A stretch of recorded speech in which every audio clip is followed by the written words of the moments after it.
Have you ever read the Harry Potter books and then watched the films afterwards? No, I'm not gonna do that intro again. I know you're sick of that. And why am I holding this Harry Potter wand? I'm not gonna wear these glasses, although they're Harry Potter style. It's just gonna reflect the light, so I'm just gonna take it off. Hey guys, it's me again, Alyzza Dee, and welcome back to A Little Bit of Everything.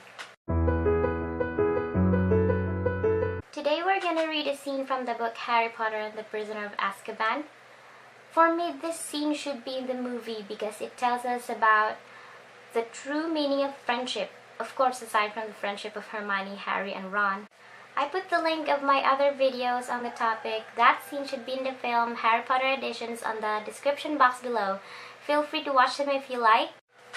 And if you're not subscribed yet to my channel, it would be nice if you do because I will be uploading Harry Potter topics every week and some random stuff in between. Before we read the scene that I want to be included in the film, I want to tell you first the differences between the movie and the book.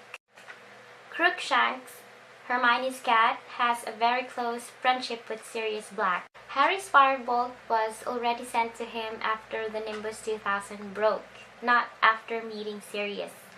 It even caused the three, Harry, Hermione, and Ron, to fall apart on this book because Hermione was suspicious because it was sent anonymously. Maybe it came from one of the enemies. Draco, Crabbe, and Goyle dressed up as Dementors before a Quidditch game to scare Harry. So they were sent to detentions for pulling a stunt like that. Harry asked Sirius if he had a house where he could stay with him every school break. I think he was really desperate to go away from the Dursleys. And again, no Peeves the Poltergeist. Surprise, surprise. So those are some of the differences. If you think I've missed out some, you can tell me about it so I can learn something too. Do you know who Mazes, Moony, Wormtail, Padfoot, and Prongs are? Of course, they are the creators of the Marauders map. We've seen that from the movie. But did you know that we know them closely because they are four of the most important people of this series? I'll read to you about it from another old copy of the book Harry Potter and the Prisoner of Azkaban. So we all know that Lupin got bitten by a werewolf named Greyback when he was a boy. Before the Wolf's Bane potion was discovered, however, I became a fully fledged monster once a month. It seemed impossible that I would be able to come to Hogwarts.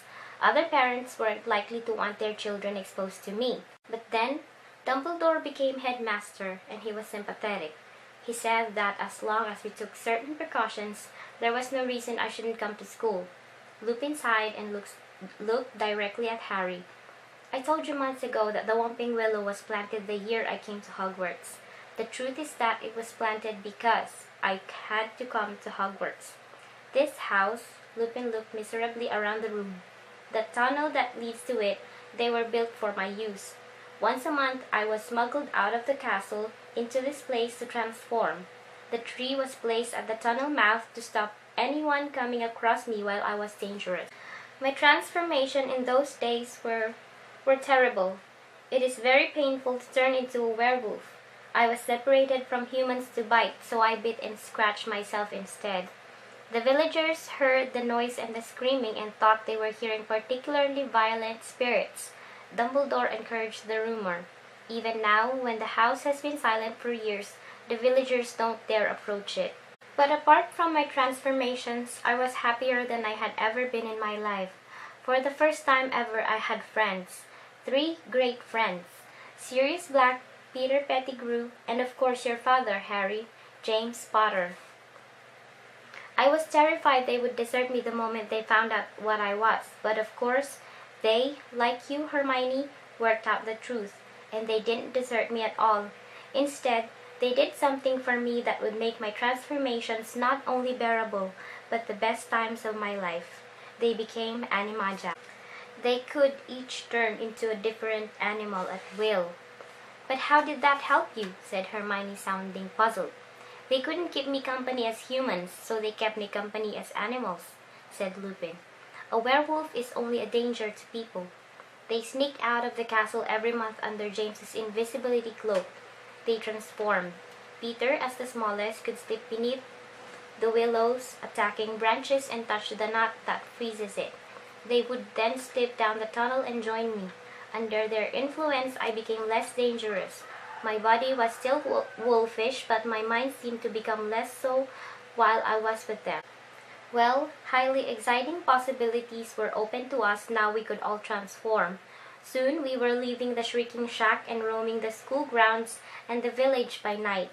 Sirius and James transformed into such large animals they were able to keep a werewolf in check. I doubt whether any Hogwarts students ever found out more about the Hogwarts grounds and Hogsmeade than we did, and that's how we came to write the Marauders map and sign it with our nicknames. Sirius is Padfoot, Peter is Wormtail, James was Prongs. And obviously, Lupin is Moony because he transforms every full moon. There it is. Isn't it crazy? They didn't even tell us in the movie that the creators of the Marauders map were the four best friends. If you want to read more about it, it's in chapter 18. It has a whole chapter dedicated to it.